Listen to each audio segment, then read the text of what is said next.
Alright there, geezers, Jules here from FGS, home of the Future Game Show, and you know what I absolutely positively hate? Lazy character introductions! That's right, Esteban, my evil twin brother who we'll never see or hear from again, but you know what? Unfortunately, it's not what we're going to be talking about today, because what we're actually talking about really de-beans my beans on toast, and that is when games hit the market without a shred of secret content or bonus features for you to unlock, instead preferring you to pay for every single bit of possible fun you could have.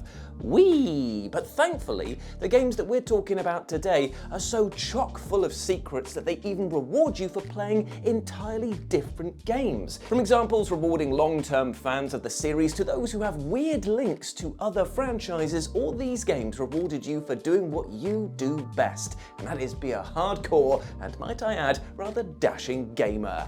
Oh, you. So let's have a chat about them. As I'm Jules, this is FGS, ignore Esteban, and these are 8 secret bonuses you got for playing the right games. And of course, this is the Deep Cut with Jules Gill, baby, so don't expect to see the likes of Psycho Mantis reading your mind or memory card, or Halo Reach giving you more cash if you played ODST in Halo 3. These are too damn obvious. Deep cuts only. So let's get on with it by kicking off with a real doozy as we talk about number 8, a prequel to the sequel, Twilight Syndrome. Human Entertainment. What a crazy dev team they were, giving us not only the absolute barnstormer that was the Clock Tower series, but also the early Fire Pro Wrestling games, and also the offbeat gem that was Mizurna Falls, which if you've not played is kind of like the deadly premonition of the PS1. Noish. And those good old humans over at Human Entertainment, making human entertainment for human humans, also gifted us with the strange but utterly compelling Twilight Syndrome series, a collection of survival horror games set inside a Japanese school that saw you and your classmates trying to uncover the truths behind local mysteries and urban legends. It's part world of horror, part Junji Ito, and part Dandadan, all rolled into one, but with slightly less gobbling of weenies. It's f***ing great, what can you say? Plus, as a bonus to its already unsettling atmosphere, horrible moments of violence, and sheer weird factor, Twilight Syndrome also rewarded players who carried a save file over from the first game into the second with a bonus chapter. In order to unlock the prank scenario, you'd need to have the good ending on both games unlocked and then save after beating the game again. This would unlock a truly strange scenario in which the main character is whisked away to multiple dimensions, meets people she doesn't know but are familiar with her, and ends as all good pranks do, with one of your mates arriving and telling you they've killed your entire family. It's just a prank, bro! Now, this confusing series of events would make slightly more sense when the sequel Moonlight Syndrome dropped a year later, tying together all of the character and plot points into something that then proceeded to get even more freaky and weird in the best ways possible. And I say this because this game was co-written by Suda51, a man whose concept of normality is shoving a penny whistle up his nose and playing Here Comes the Cheeky Girls when you ask him what he's listening to at the moment. And goddamn, we absolutely love him, I think, for it.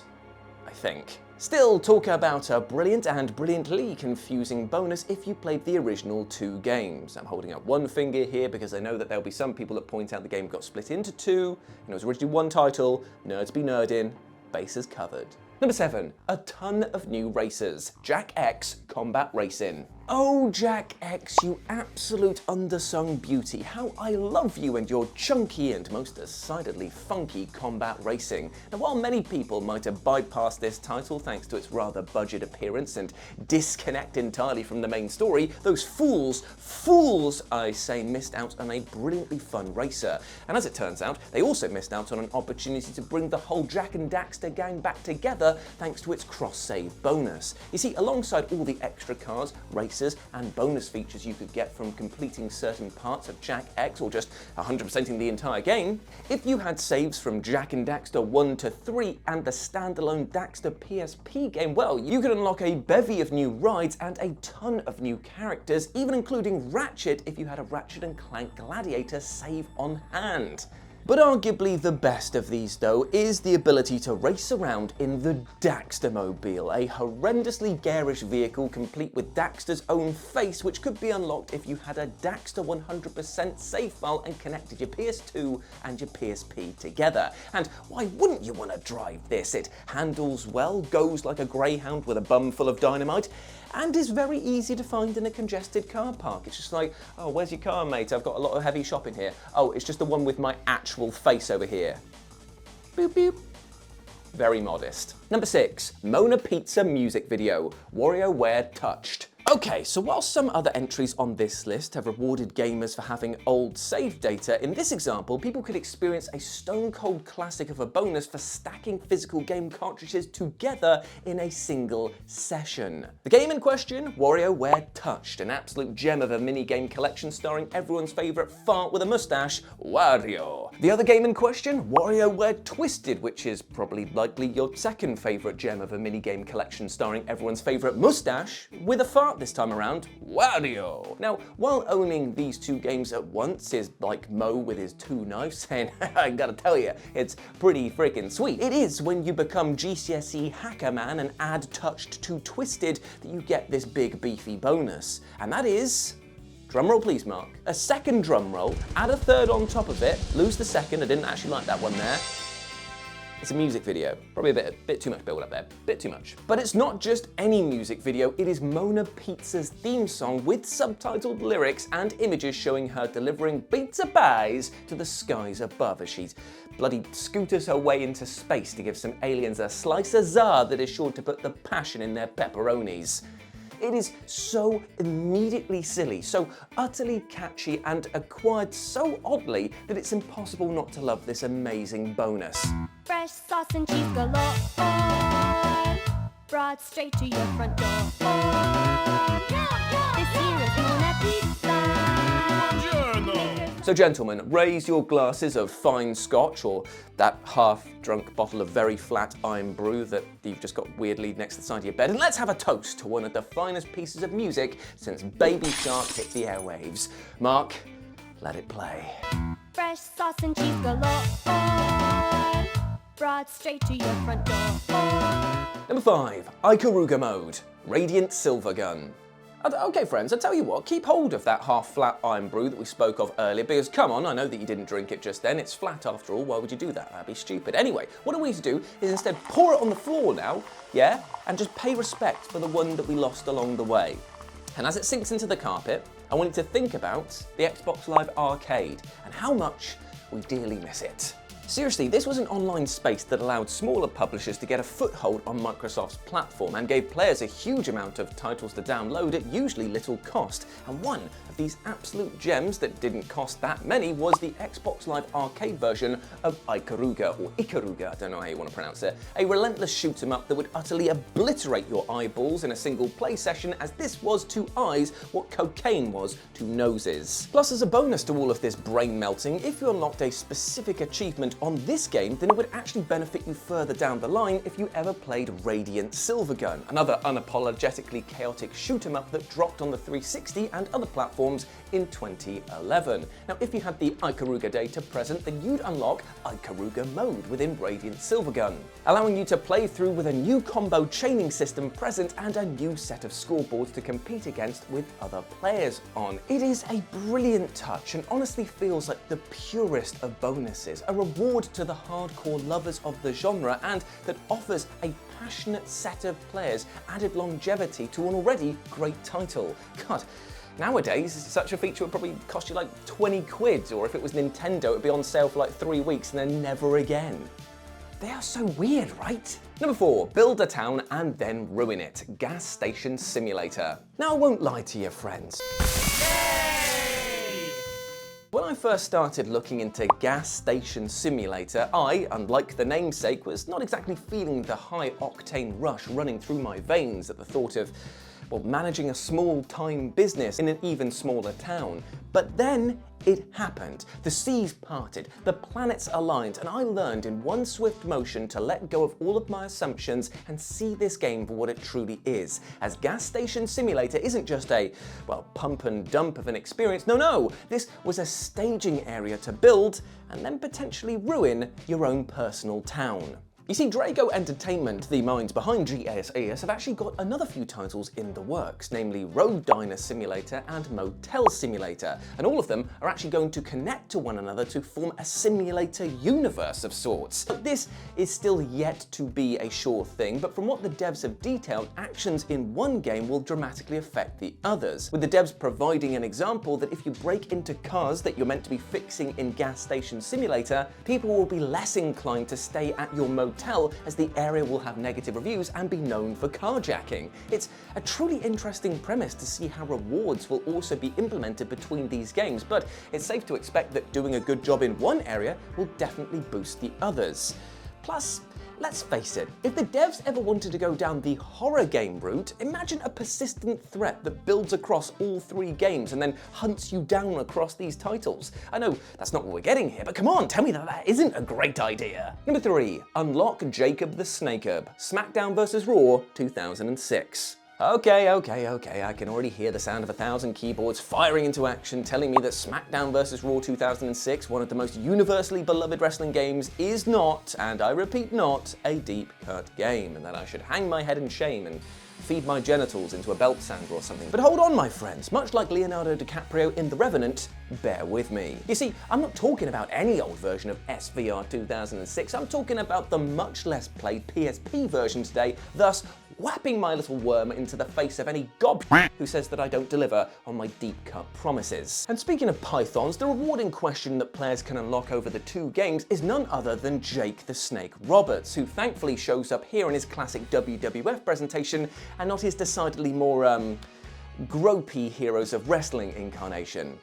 He was one of the first to come to casino matches. Yeah, if players have a PSP copy of the game and then link it to their PS2 version, old Jacob the Snakeherb and his devastating DDT will be yours to control. And to be honest, you might be having so much fun doing so that you might not have cottoned on to what just happened. For you see, dear friends, this is the only way to unlock this character in the PS2 version, as it was a PSP exclusive wrestler. Yet as you're now seeing, this required you to have 2 copies of the same bloody game to get 1 new roster member, meaning that while you might think of this as a bit of a freebie bonus, it was actually more expensive than any character pack the WWE games have ever released since. Cool. To be fair, it was pretty cool.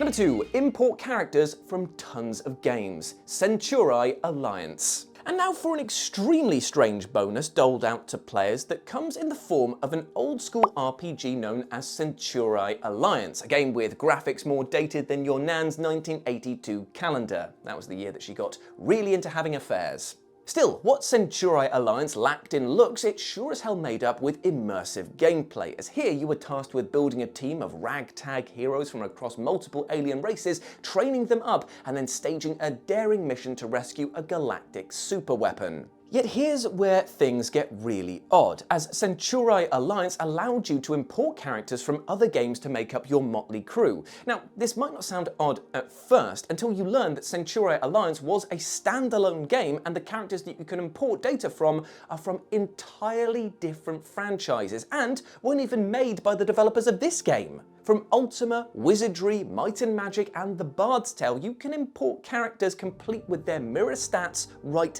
into this game. Now, it does make a slight bit of sense for The Bard's Tale, as Centuri Alliance was created by Michael Cranford, who designed A Bard's Tale, but as for the others, there's no connection whatsoever.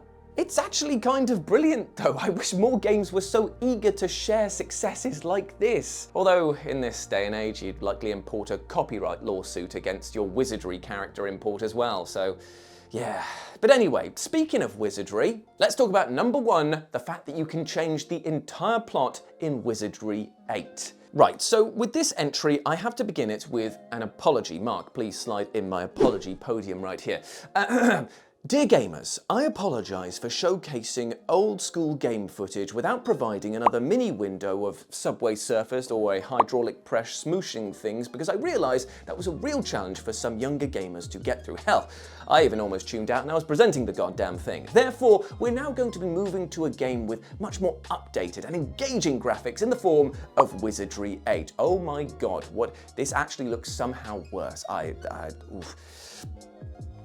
Tough, that's what you're getting. And trust me, you'll want to know about this game because it tried to pull off a gambit nearly 10 years in the making, right? Because if you possessed game save data from Wizardry 7, it would dramatically change how you played this game. For a starter, all of your allied factions would remain intact across the games, and your starting location would change, some of your items would carry over from prior games, and best of all, you'd even be able to move through the game in a different manner as your character already knows what's going on, who's betrayed who, and even where certain artifacts and items are located, which in turn changes the entire mission structure. Now the only issue is that while your characters and their group might be all clued up on the plot, you, the player, might have forgotten everything said and done in Wizardry 7 because Wizardry 8 dropped nearly 10 years later. That means that you'd have to have a save file intact for over 9 years to make the most of this bonus. Talk about rewarding die-hard fans, right? And there we go, my friends. Those were 8 video game rewards you got for playing the right games. I hope that you enjoyed that, and let me know what you thought about it down in the comment section below. As always, I've been Jules. You can go follow me over on my social medias over here. In fact, get rid of all those social medias, Mark. Just put the blue sky one up there because that's where I'm going to be doing most of my social interaction going forward. I am done with everything else for the moment. Just put my stuff up there. There it is. There. Go follow me. Go follow me. And you can follow Mark over on his social media over here as well. But before I go, I just want to say one thing, my friend. Because you made it to the end of this video, you get your own personal reward, which is a bit of a positive affirmation for you. God, you definitely chose the right video to watch here. And I just want nothing but the best for you, my friend, all right? I want you to go out there and absolutely smash your life goals today because I believe in you and you need to believe in yourself as well. You're a good person and you deserve the bloody best. Go on, get out there. Then maybe take a break as well if you fancy that too. I won't push you, all right? As always, I've been Jules. You have been awesome. Never forget that, and I'll speak to you soon.